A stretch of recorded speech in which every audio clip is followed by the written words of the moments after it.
Characteristic first two rows are empty. Today we're happy to say that we've got Dr. Lori Hale with us again. You will remember she gave us a couple of classes on Dietrich Bonhoeffer, and she's going to talk about how that sort of relates to current students at Augsburg. So welcome, Lori. Testing, is this on? All right. Good morning. Good morning. Thanks for having me back. I'm excited to be back, and I'm looking forward to our time together. So when I was talking with Edith, we were talking about what might be appropriate or interesting, and as she mentioned, I was here a year ago or so and did several weeks on Bonhoeffer. Some of you may have been here on those days.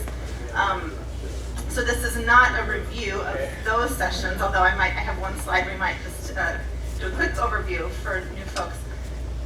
But we were talking about, she was interested in how I translate that work into my teaching, and how I think about and talk about Bonhoeffer with students, especially when his life and witness can be a little bit overwhelming sometimes. He can be very inspirational and motivational, but at the end of the day, he was a martyr, and that's those are some big shoes to fill. Yeah. So I thought what I'd like to do today is talk a little bit about Augsburg and about our students there. And I know I've been chatting here with my dear friend and colleague Phil Plumbeck, who we teach together in the religion department. And so he may chime in if he feels so moved as I describe our teaching context. And he and I both been there a long time. So this is my 22nd year at Augsburg, and so it's been interesting. Our student demographic has shifted quite a bit in that time, and that matters in the way we think about what we do and why we do it, and how we do it, and all those kinds of things. The questions are the same and different from when I started, and the ways that we engage students are the same and different. And so those are interesting things to think about. So I'd like to talk a little bit about Augsburg, and then I'd like to talk a little bit about Bonhoeffer, and then how those things come together, which both have an impact in my classroom, but also there's kind of a, well, so what? So what does that mean for all of us?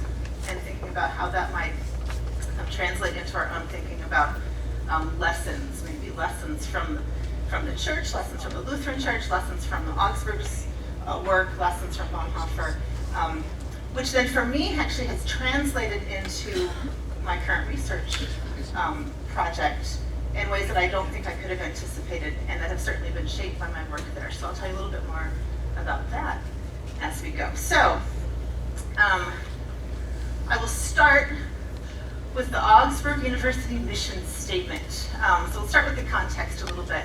And this is our 150th year, and I know some of you have connections to Augsburg, some of you have connections to some of the other institutions in the state. We're all a big family. But so the Augsburg mission says Augsburg educates students to be informed citizens, thoughtful stewards, critical thinkers, and responsible leaders. The Augsburg experience is supported by an engaged community that is committed to intentional diversity in its life and work. And Augsburg education is defined by excellence in the liberal arts and professional studies, guided by the faith and values of the Lutheran Church, and shaped by its urban and global settings. And I will say, I've done quite a bit of work on various campuses. I've done some consulting and sort of teaching strategies and things, and I have, in all the campuses I've visited, I've never been at a place where the mission statement is so present and so alive. So when I put this up here, I mean, you can go to any number of schools and you can read their mission statement, and I would venture to guess that most people, faculty included, don't know what it is. That is not the case at Augsburg. I would also venture to guess if you came to campus and talked to a faculty person, a staff person, or student, they could give you a pretty good paraphrase of this. It really is part of how we think about our work. For our purposes today, I want to highlight two pieces of this mission statement. Committed to intentional diversity and guided by the faith and values of the Lutheran Church. So again, these are living, breathing realities for us. And so when I talk about committed to intentional diversity, I can point to some statistics. So if we look at just the fall of 2019 at Augsburg, we had 2,159 undergraduate students this fall. 53% of those students are students of color. So again, that's one of those things that has shifted a lot in the 20 plus years that I've been there. In that category, we have a very broad range of students. So we have African American students, we have Latinx students, we have a lot of Hmong students, we have a lot of Somali students. You know, we're located right there in the Cedar Riverside neighborhood of Minneapolis, which is a very large East African population at this point in time. We have Native American students. So this is not one monolithic group, but there's a lot of diversity in this statistic. About 14% of the students currently identify as Lutheran of some stripe. About 10% still identify as Catholic or identify as Catholic. Sorry, still, I didn't mean to say still. I apologize. We're working on it. We're working it out. Sorry. I will explain that little slip there was actually because when I started, that number would have been much higher. It would have been closer to maybe a third Lutheran and a third Catholic or something like that. So there's another 26% students who identify as Christian with some other denominational affiliation. There are 14% who identify as another religion, and that would predominantly be Muslim students, right? So we have some Buddhist, some Jewish students, and there's a smattering of other folks, but this would be primarily Islam, and then that leaves about 25% who either don't have a religious identity or don't name it on the survey information. So again, this is a very different picture than even 2000. And it makes for rich and lively and wonderful conversation in classrooms, especially in the kind of classes that Phil and I teach, where we're talking about faith commitments and values and all those kinds of things and important things. We also have lots of other kinds of diversity. So we have a nationally known program for students in drug and alcohol recovery. We are identified as one of the top 25 LGBTQ-friendly campuses in the country. We have an office that serves students with learning needs and learning disabilities, so any accommodations of some kind. And because we have a strong support system for that, we have a lot of students with those needs who come. So diversity comes in all of these different ways, and again, it provides a rich environment for deep conversation about who we are, right? What does it mean to be a human being? What is it, what are our identities, and how do we relate to one another? And how do we navigate those conversations? They're not always easy. Sometimes all of that diversity means conflict and hard conversations and trying to figure out how to navigate those things. So this is a little snapshot of that intentional diversity piece. The other part of the mission statement that I highlighted was the faith and values of the Lutheran Church. And again, this is something that the community, the institution, faculty and staff, whether they identify as Lutheran or not, find very valuable and important. But I also have found that sometimes we have lots of conversation about being grounded in the faith and values of the Lutheran Church, and yet we use those terms without identifying what those might be.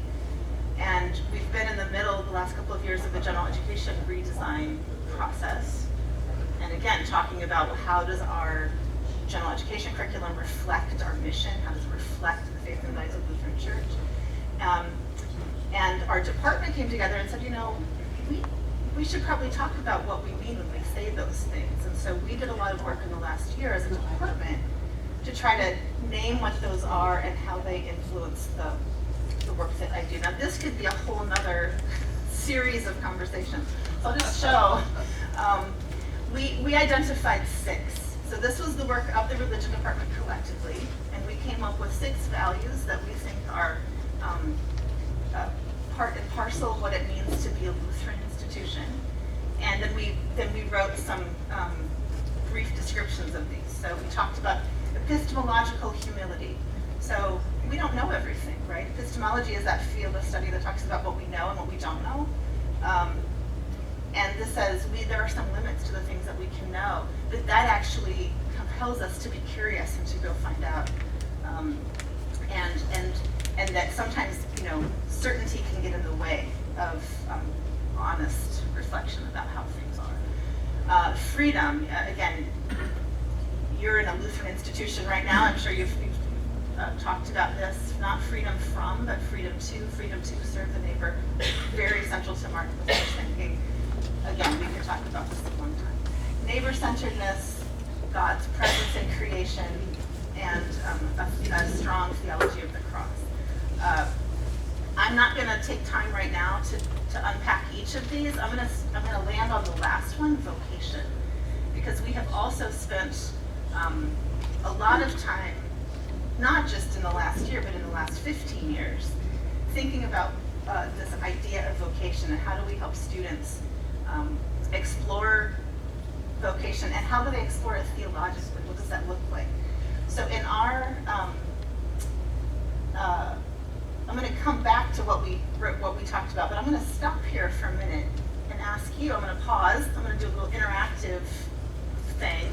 I'm going to ask you to turn to your neighbors just for a couple of minutes. When you see this word vocation, when you hear this word vocation, how does it resonate in your ears? What do you think about it? What does it mean to you? How would you define it? So take a couple minutes to talk to your neighbors about the vocation.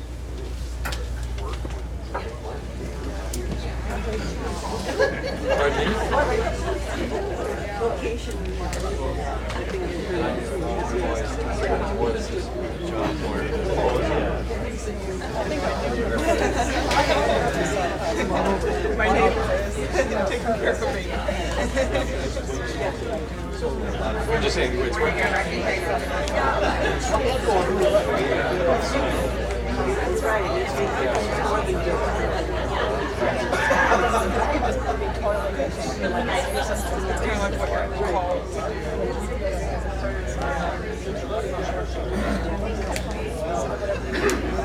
That's That's the work that you find yourself doing. Yes. But the purpose can be,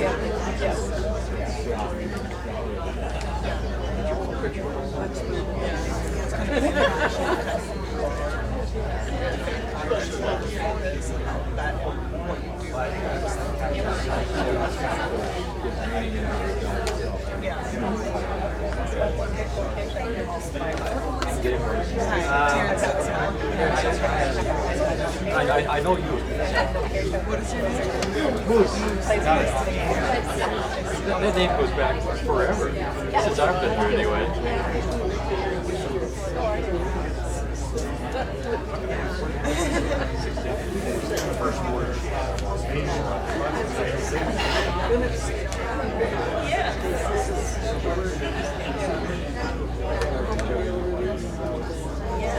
Yeah, I'm a physician at Mayo.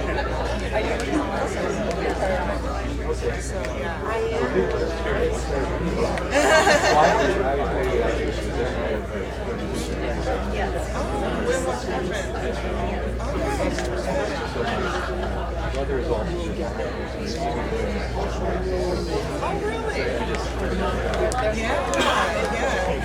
Well, no, the business good choice. I actually just started a small business.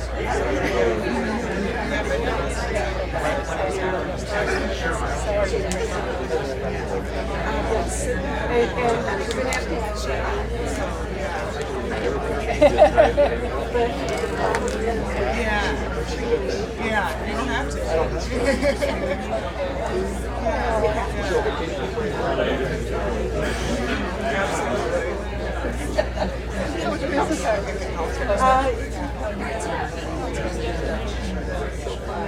And I've always thought about you as teaching, all the teaching things you've done, and that was part of it.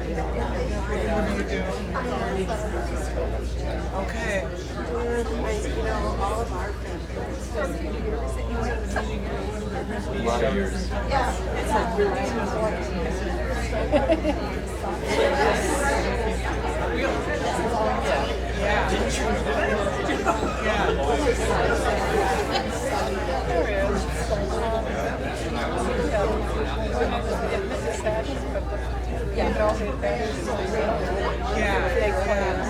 Have such an impact on lives by teaching. And this is always the hardest part, is bringing everyone back together. I have time now to go for a walk. Sorry. I hate to interrupt this good conversation, but so what are there some ideas you heard that you'd like to share? What are some ways that you define vocation? Well, the first thing that came up in our group, The first thing that came up in our group was it's a calling. But the other thing that we talked about was the fact that it changes over time. It may not be your career. That's how we practically use the word calling. But where I've had various careers, right now my calling is to get teenage boys safely into adulthood. It's not small thing. It's a big undertaking. Others? you were all talking nonsense. Do you think they were not talking about this? I don't know. I didn't circulate enough to check up on it. Yeah.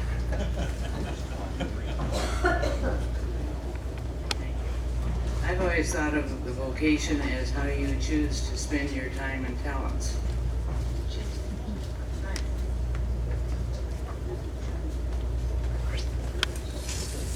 Anyone else? I've always, I guess I've understood our Lutheran use of this word comes from Martin Luther, who would hold up all of the occupations that we have out there. So shoemakers, or if you're a farmer, or if you're in road construction, all of those things can be callings from God to serve our neighbor and serve Him. And the hallowing of ordinary work, I think, is kind of unique to the Lutheran Church. Yeah. Yeah, so yes to all of this. I mean, the word vocation comes from the Latin word vocare, which means to call or to be called. Our Catholic brothers and sisters often think about vocation as a religious calling, which is Luther's context was strictly religious. That's right, and so exactly right. So Luther was sort of raised up in that understanding, and so your comment is right on point, where he said, no, we're going to open this up, and this is going to be, people are called to lots of different kinds of things. And so, and I love the classic, story about Luther said, if you're called to be a shoemaker, you don't need to put little crosses on all your shoes. You need to make good, reliable footwear. That's natural. So, and so yeah. So this is part of this rich conversation that we get to have with our students. We teach classes in our department called Religion, Vocation, and the Search for Meaning. We look at vocation from different points of view, from different traditions. We start with this Lutheran understanding that you articulated so nicely. My colleague Marty Stortz talks about vocation in terms of metaphor. So she talks about vocation as place, vocation as path, vocation as people, vocation as story, and sort of finds ways into those, helps students find ways into vocation in those different means. We as a department then came up with this paragraph about vocation. It's a concept central to the life of the university. It's a lens for looking at and thinking about one's life and how it is lived out in the world. In vocation, one is summoned by a call. One may perceive that voice as coming from God, a higher power, one's deepest self, or from lived experience, which leads one to gain a sense of purpose or meaning. The Lutheran tradition believes that vocation is unique to the individual, related to one's core identity, gifts, skills and passions. So you talked about how you want to spend your time and your talents, right? So there's some connection there. At the same time, vocation is not only about self, it involves identifying and responding to the needs in the community or world. Vocation is best framed as a journey rather than a destination, a lifelong process that looks differently at different times in one's life. So again, you're talking about sort of reassessing, vocation now, maybe different than it was at some other time. I mean, this is a danger sometimes. I think one really popular way of talking about vocation that comes from Friedrich Buechner is this idea that it's when your deep passion meets the world's deep hunger or need, and that's a beautiful way of thinking about vocation. The problem I've encountered in using that particular definition with students is they think that there's this one thing. They have to find there's this one magic intersection between those things, and they have to find that, and that's their vocation. And if they don't find it, they're out of luck, and that somehow and then it has a really static danger there. So I mean, this idea that vocation is dynamic, that it's plural, I think those are some more productive ways to think about vocation. So now here we transition to Bonhoeffer. So for me then, sometimes I get to do a seminar on Bonhoeffer and talk about Bonhoeffer all semester, but that's only once in a while. But I do like to include Bonhoeffer just in little snippets, right, in my other classes. But why? I mean, I can't just say, well, just because I like him, right? He actually, well, I could, I suppose, but I don't. But he actually talks explicitly about vocation, and he does so in a way that I think resonates with these things we've already talked about, but adds another layer. And so he talks about, vocation as responsibility. Now, just a quick reminder, I'm just going to go back to the slide. If you see his years, if you weren't here for my 3-week marathon through Bonhoeffer's life, born in 1906, German, Lutheran, pastor, Nazi resistor, wrote prolifically and profoundly about things like community and grace. Was horrified by the things that were happening in Nazi Germany, and despite a really strong peace ethic or even a association with pacifism, he became involved in the resistance to Hitler and was executed by the Nazis just a few weeks before the end of the war, just after he turned 39. So again, there's lots and lots of rich material that comes out of Bonhoeffer's life. We'll get to a little bit of that, but one of those things is the way he talks about vocation. So he says, vocation is responsibility, and responsibility is the whole response of the whole person to reality as a whole. Now,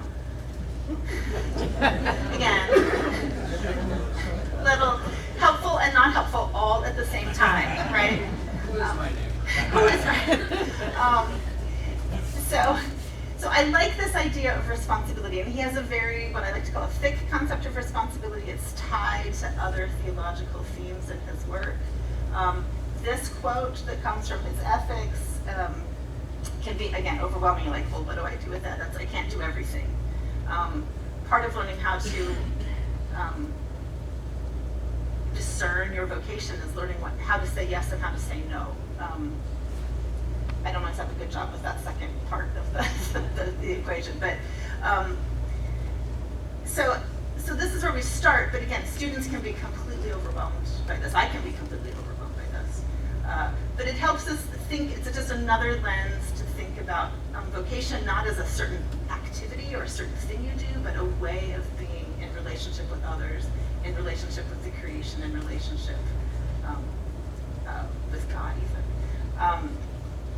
And so I'd like to just look quickly at 3 lessons from Bonhoeffer that I think help us maybe make some progress toward unpacking this. And these come from throughout his life. So early in his work, he says, when I encounter another, that other places an ethical demand on me. So that offers a certain way of thinking about how we might be in the world in relationship to others. He says, a person exists always and only in ethical responsibility in relationship to another. it's tied to kind of things that are going to come later when he talks about Christology, when he talks about discipleship, when he talks about political resistance. This is a foundational idea in his work. When I think about what's happening in the world now, I think about our current political situation, I think about what would it look like? What would it look like if we started with this point? When I see another, even somebody who's quite other than me in any number of ways you might measure that, a religious other, and ethnic other, political other, what is that, how do I respond, right? Then he links discipleship with this idea of vicarious representative action, or what in German Stellvertretung. If you were here before, I talked quite a bit about this concept, I think. And so this vicarious representative action really is what he means when he talks about discipleship. He says Christ, if you go back to the basic Christian tenet, that Christ died vicariously on behalf of humanity. That if we're going to follow Christ, then we are called to act vicariously on behalf of those who cannot act for themselves, who've lost their voice or lost their power. And so, again, this provides a framework. So if you're talking about responsibility, then what is my responsibility in relationship to another who is in need, who doesn't have the capacity, for whatever reason, to act on their own behalf? What is my responsibility to be involved in that? What does that look like? And again, I think this is important for those of us who have a lot of privilege, whether it's economic privilege, racial privilege. We could think, we could think about all the ways that we are privileged, and this again is another a piece for that, a piece for how we might think about that. And then, and you'll see, I've picked out things in Bonhoeffer that tie together, right? So the first one leads to the second one, which then leads to this big question that he asks: who is Christ for us today? So when I look into my neighbor's eyes, when I look into the community, I'm looking for the face of Christ in the other, and he's wondering about this late in his life. What is the form that Christ takes among us now? And he would argue, based on these first two, that the Christ takes the form in everyone. That everyone, again, we have to unpack those layers of power and privilege that help us, or that prevent us from sometimes seeing Christ in the face of people who don't look very much like we do. And so,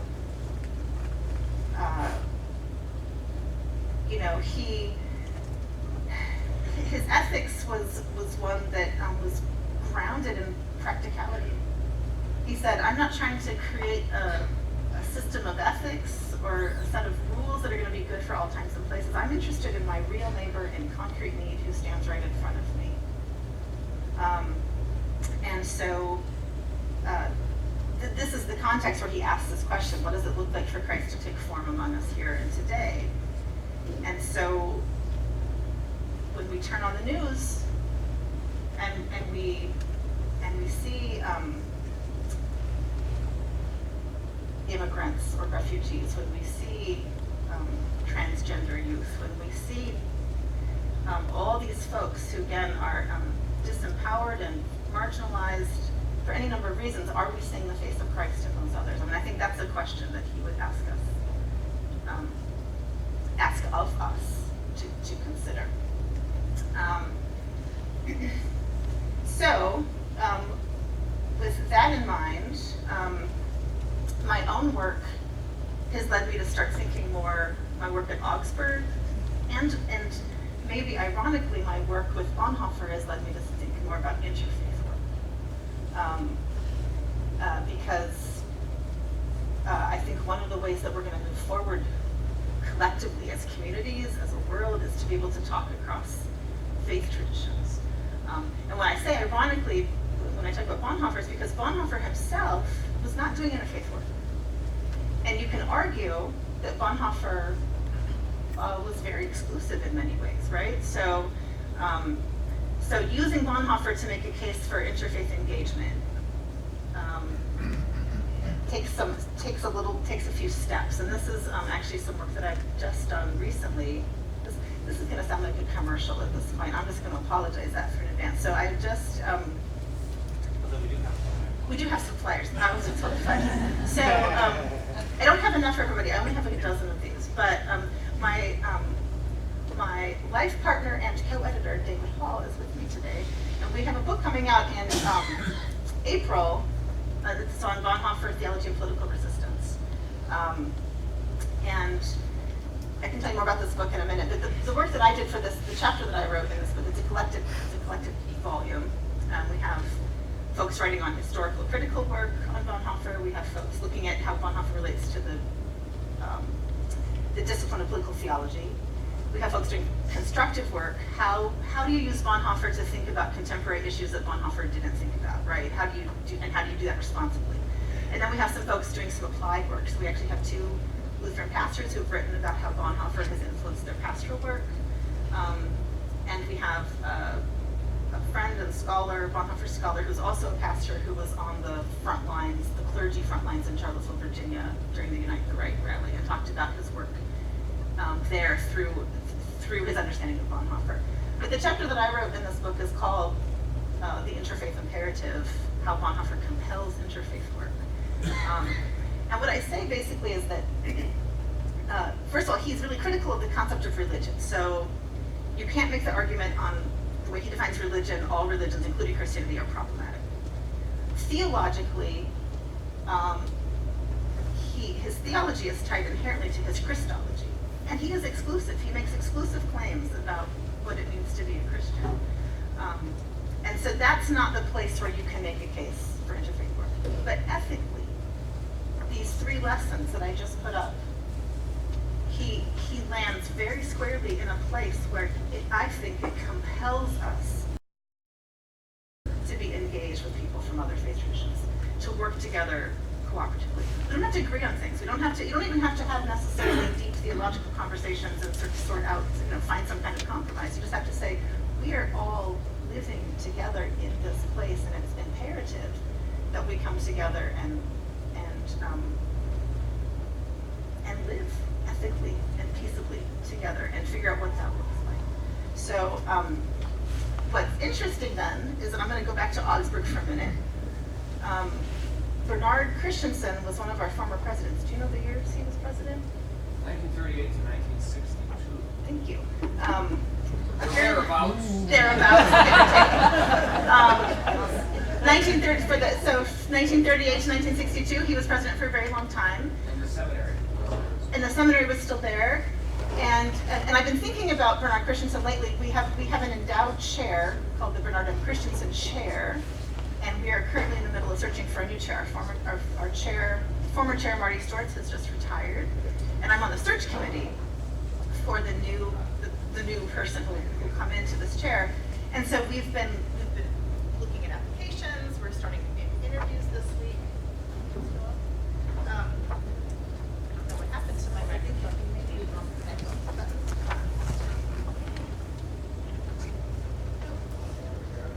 all right, I will use this. So Bernhard Christensen had 5 lessons that have been informative on our campus, again, for a really long time. And they are: Christian faith liberates minds and lives, diversity strengthens vital communities, interfaith friendships enrich learning, the love of Christ draws us to God, and we are called to service in the world. And so for me, this kind of comes full circle. This work that I've been doing on Bonhoeffer, connected to the work in my classrooms. When I look out in my classrooms and I have 10 Muslim students in a class of 30, they are students who are engaged in the same kind of questions and the same kind of search for meaning and the same kind of purpose with the same kind of dedication to their values and commitments that I have. And it's beautiful.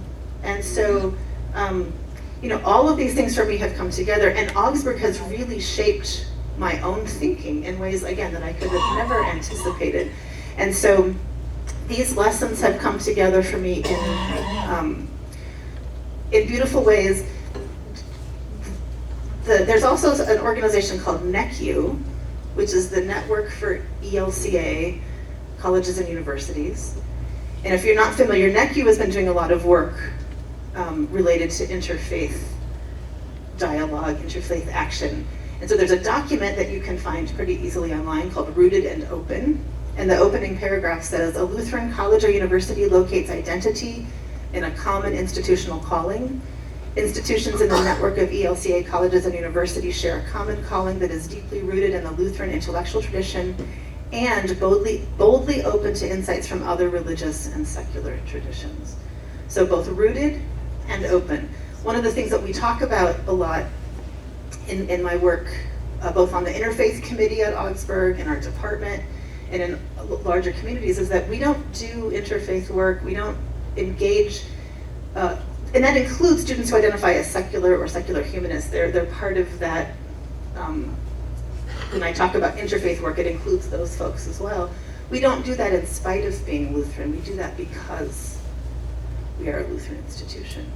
And I just don't know how much of this is conversation that's happening in congregations. And so I wanted to put all of these pieces on the table in response to the conversation I had with Enid about how I'm talking to my students, because on one hand, I'm talking to my students about these things. On the other hand, my students are teaching me how to do these things and why it's important. And so I think, that's my last slide. So it looks like we have about 6 or 7 minutes left for conversation or questions or thoughts. Get the microphone. Thank you for being here today.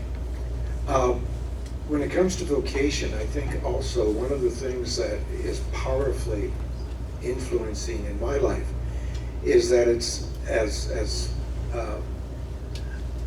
Dr. Quanbeck pointed out, it comes out of that Catholic, the highest calling in life is to be a priest or a sister or the Pope, right? And everything else is kind of down the chain. But Luther, with his explanation, comes out beautifully, it seems to me, with Bonhoeffer, in Bonhoeffer, when he talks about the illustration of a mother, and I would also say now a father, a mother changing the messy diaper of her baby is showing more love and answering a call basically to serve God than all the bishops celebrating their masses and the Gregorian chants sung by the choirs.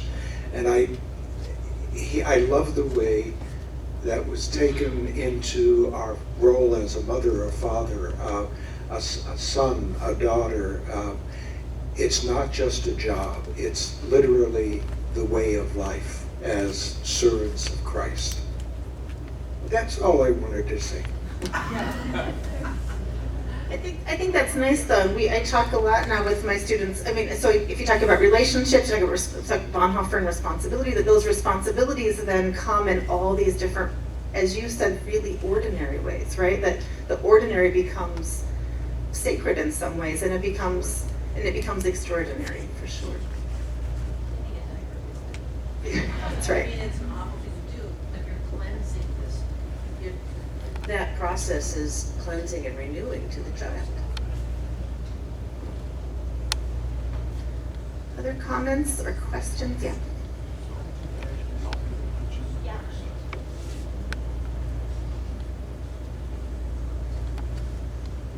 Just wanted to make a comment about diversity strengthens violence communities. It's difficult for us in many of our activities to be really diverse. We are Lutherans we're going out in the world and doing something, perhaps even with other Lutherans.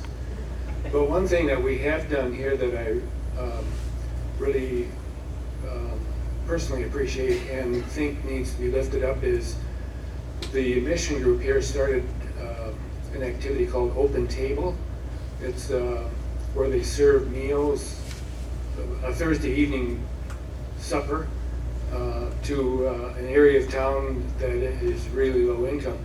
And that is opened up to for service by anyone.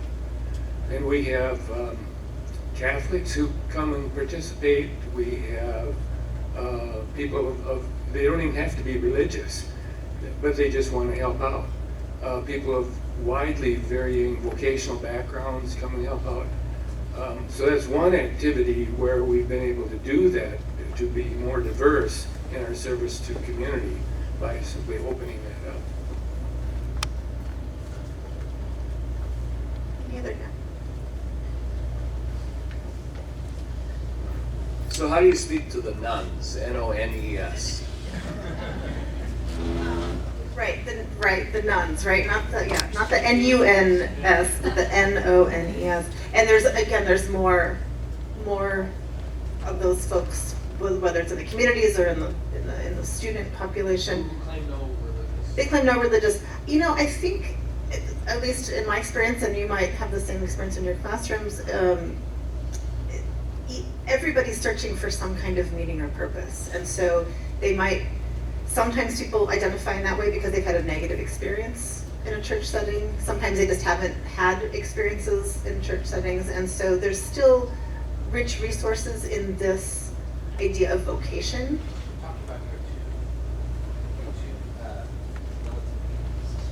Oh, sure. Yeah. So yeah, that's a good. Yeah, and people are still looking, and they still want to be part of these conversations. So thank you. I've had two, maybe more. I can think of two in particular. Two students. One recent student who came in to Augsburg as you say, a militant atheist, right? And was actually quite angry that he had to take required religion courses. And I did not have him for his first religion course, but he had a positive experience in his first religion course. He learned some stuff, and it wasn't horrible, and it was, fine. That sounded. I have great colleagues, so it was a great class. But it wasn't.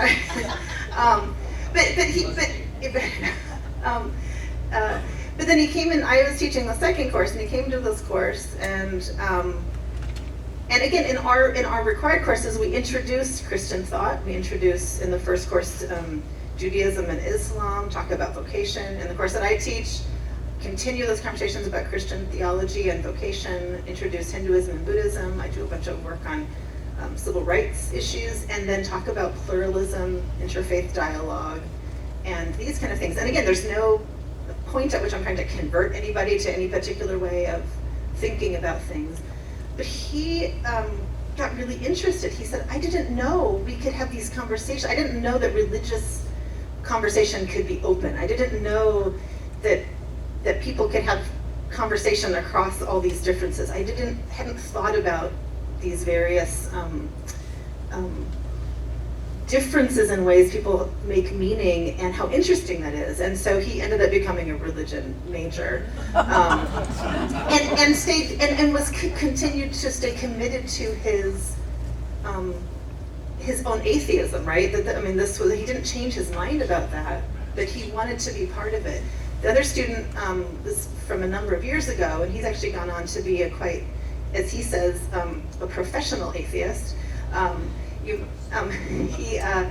He wrote a book called Faithiest, because he's an atheist who is interested in interreligious dialogue, and he was actually called a faithiest as a slur. Somebody in the sort of secular community that he was part of for a while just thought he was too interested in religion. And so he wrote this book and told his story, and he has a very compelling story, but he is continuing to work as an organizer for the Minnesota, what's it called, Humanism Society. He's come in, he's worked previously as a humanist chaplain at Harvard and at Yale, and he is, again, a voice for the importance of interfaith dialogue, interreligious competency, and bringing all of those voices to the table in important ways. So I think it's interesting how vocation is the key. It's kind of the way in, because everybody, even the nuns, are looking for some way to make sense of their lives. And everybody, the other thing is, I say to my students, everybody has commitments. Everybody has things that they value deeply. Some of those are resourced through religious traditions and some are not. And learning how to articulate those is an important, it's an important skill. A final comment or question? Well, thank you so much for coming. We do have a handful of flyers, or unless they've all been distributed, they're in the back, about our forthcoming book. We are actually, I'm going to tell you, David and I are leaving on, well, it's not yet, when the book comes out, it's kind of pricey right now, I'll tell you that. Maybe the paperback will be better. We are leaving on Wednesday to go to the 13th International Bonhoeffer Congress. They happen every 4 years. It's in Stellenbosch, South Africa this year, so kind of excited, and maybe I can come back and report about that sometime. Great.